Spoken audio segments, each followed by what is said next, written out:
All right, guys, welcome back. Survival Living here. So we have a gear review. This is a sponsored video. The team there at Powdeom had sent us this, or maybe it's pronounced Powdeom. I'm horrible with pronunciation. I believe it is Powdeom or Podium. Solar generator, a portable power station. Okay, guys, now we've done plenty of reviews on these things, and I get asked all the time, either they want a larger solar generator or a more cost-effective solar generator. So we review every single one that we ever have an option to, so you can actually choose yourself if it's right for you. This is the 700 watt solar generator. All right, guys, now this thing here, we got some tests we're fixing to go over with you. One of the things on the box, it says recharge in 1.4 hours. That's actually very accurate. When I received this, it was sitting at 63% on the battery bank. I plugged it in. It has a 500 watt input. All right, you single cord, plugs into the wall. Okay, on your 110 outlet. This thing was charged in 26 minutes. Gave me a countdown exactly when it was going to be charged. 26 minutes from 63% to full. Not bad. So 0 to 80% is their fast charge time. Like I said, 26 minutes, and it got topped off. So this does carry the LiPo 4 batteries. All right, guys, most of these solar generators are moving to that, so I want to let you know they are very good quality batteries. I believe that they actually say that there's this system right here will actually go through 3,000 cycles plus. So that's a lot of charge.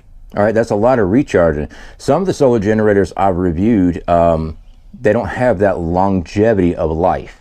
A 3,000 plus charge, that means you get to charge this thing over 3,000 times and it's still good. Now, these smaller units like this, I want to make sure I'm clear. Do not expect them to run your home. Okay? Don't.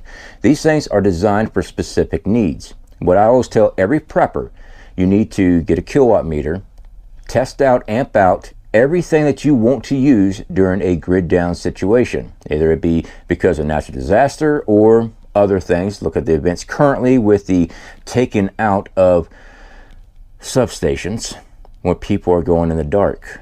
All right, having portable power, especially if you are on a CPAP machine or other type of medical device that requires power. Having something like this that's cost effective, worth it. Now let's go ahead and go over everything that's in the box here. It weighs less than 20 pounds. It comes with this and a manual card, information, stuff like that. I do want to point out this thing has a 24 amp hour store. All right, now when you're dealing with solar battery banks, stuff like that, you always want to know what your amp hours are as well, because some appliances use high amount of amps to operate. So okay, so 24 amp hour storage. All right, so like our floor fan uses 2.3 amps. Okay, so then we divide 24 by 2.3 amps. And that's going to tell us how long that floor fan is going to last. But with this system here, it actually, when you plug it in, it even calculates it for you, counts it down, and lets you know exactly how much power you've got on that particular item. So inside this box, we have the power cords.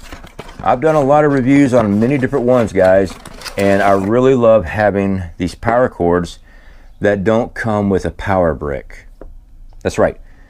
Plugs right into the back of the solar generator, and it plugs right into the wall. There's no power brick to get hot or anything like that. Also, we have a DC plug. This here would go into a cigarette lighter of a vehicle or whatever it is that you use DC to charge up with. And this barrel plug goes right in here. And it'll start charging up with a vehicle or whatever system you have that uses DC. You can go that route, or the exact same barrel plug, you're going to hook up solar. So you can charge it with solar. That's why I call it a solar generator, because you can also use solar to charge this up. This is portable power. Now, let's go ahead and go over some of the features right fast. We've got a lot of testing I want to go over here with you guys. You have your DC out. You got your plug for cigarette lighter. You got some barrel plugs here that you can use. If you want to use something, make sure that you turn on the equivalent switch. This here's a DC one. For cell phones, things like that, things that use USB ports, same process. They do have a barrel plug on top. That's to charge this with the DC or with your solar, but solar is DC, by the way. But you have to turn that on. Turn it off when you're not using it. Same with our AC outlets right here. I just turned everything off. AC outlets. All right, our AC outlets, that's 700 watts.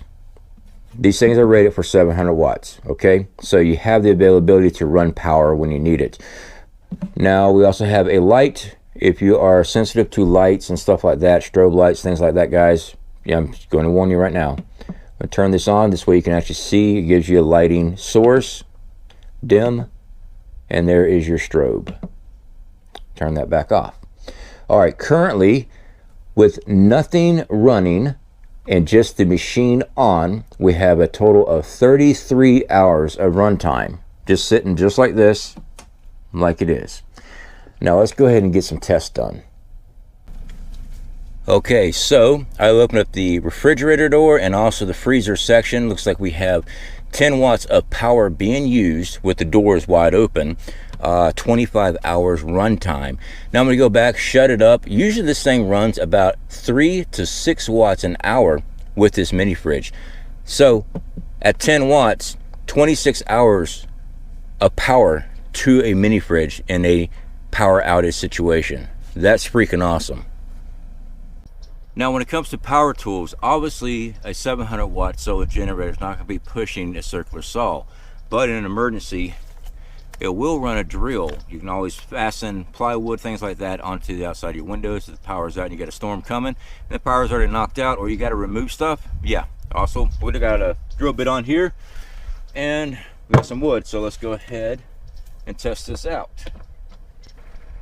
So let's go ahead and get this stuff situated here, get my cord untangled.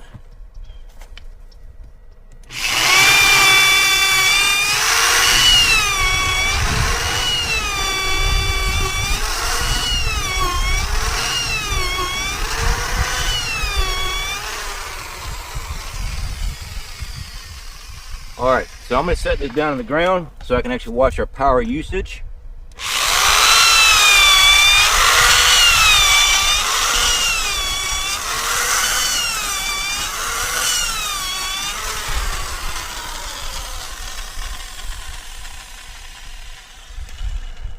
So it's saying that we're using about 320 watts when this drill is in operation, actually burrowing down in this 2x4.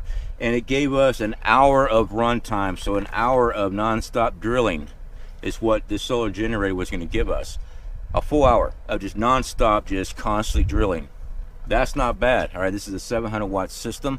So the peak on this, we had 320 is what I saw, but it doesn't mean it's only that. It could jump up a lot more because this is an old drill to begin with. But it will definitely run this for an hour continuous. Okay guys, so now we have a floor fan right here and we have the solar generator. Now this will not run a heater. I'm going to go and let you guys know that right now. Heaters draw anywhere from 13, 15 to 1700 watts. I mean, they use a lot. This is a standard stand fan. We're going to plug this thing in and we're going to test it out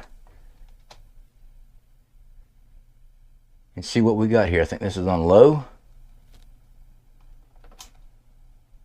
medium. Let's put it on high. All right, on high, we're using 29 watts of power. We have a runtime of 14 hours to run a fan. In a grid down situation, especially down here in Florida, being able to run a fan to circulate air is a lifesaver. Now, like I said, this thing is using 29 watts of power on high, 14 hours of runtime. This thing will run a CPAP machine for several hours. If people are dependent on medical equipment, this here will definitely do it. So cost effective, and this is why we're showing this product, because I have a lot of requests from people. They want a solar generator, but they want something cheaper, more budget friendly for them. This is not going to power up your whole home, but it will power the essentials to sustain your life in a grid down situation. So let's move on. Now, one thing we didn't do is lighting. I love this. This is an LED light system. I know the stand looks like crap because I usually use it outdoors a lot, especially with outdoor filming and stuff. These things are super bright. I love them. Let's try. So we're going to go ahead and plug this in. Show you, here's the cord right here. I'm going to go ahead and plug this in. Let's use the bottom one and switch it on. Now, I know that's probably really, really bright, so let me switch that so you guys are not getting blinded right now.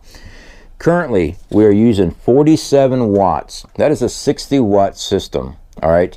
So currently we're using 47 watts is what it's actually registering as, and with this on 60 watts, we got 9 hours of light, okay? Now we've already run all of our tests and everything on, and we still have 9 hours of light with that. Now, if you went with a low watt bulb, like a LED bulb system that you see now, you know, the low wattage and stuff, you get a lot more time out of the lighting itself. This is a 60 watt system right here. We are currently using 47 watts. It gives us 9 hours of lighting. In an emergency situation, yeah, it's nice having this stuff. But if we went with a different type of bulb, like an LED bulb, something that uses less power, like the 5 watters and stuff like that, yeah, but you're talking a very long time of power. So with the Powdeom generator here, guys, 700 watt, 614 watt hour LiPo 4 battery system. I forgot to mention that, 614 watt hours on the battery. So you can also figure that out as well, how many watt hours you need to run an appliance. This right here, guys, for the cost effectiveness on it, I do like it. It does have a carry handle on it. Again, this thing weighs about 20 pounds. This thing has fans on the side to cool. The only time I've had the fan come on is when I went to charge, and because this thing's supercharged up fast, so the fans came on. And when I used the drill, that's the only time the fans ever came on. All right, and the drill was pulling 320 watts in operation. So for the price effectiveness of this, yeah, this thing's awesome. If you need this for like a CPAP machine, stuff like that, it's more cost effective than the larger ones. Yeah, we show the large ones here on this channel too. You purchase a solar generator as an alternative means of powers to run things in an emergency. All right, most people can't afford a $2,000 solar generator. They can't. This is cost effective. You can save up for it. It's easy to do. All right, having solar power, having alternative power in an emergency is very key. All right, guys, definitely do appreciate you hanging out with me. If you're interested in this, of course, the links are in the description. I am not a part of any affiliate program with them, but they did sponsor this video here, and I want to show you guys this thing because I'm a big fan of having alternative power. These solar generators, you'll see more. I like reviewing solar generators. I believe they have a staple spot in preppers, in our stockpiles. Okay, so again, guys, links in the description if you want to check this out. I'll speak to y'all later.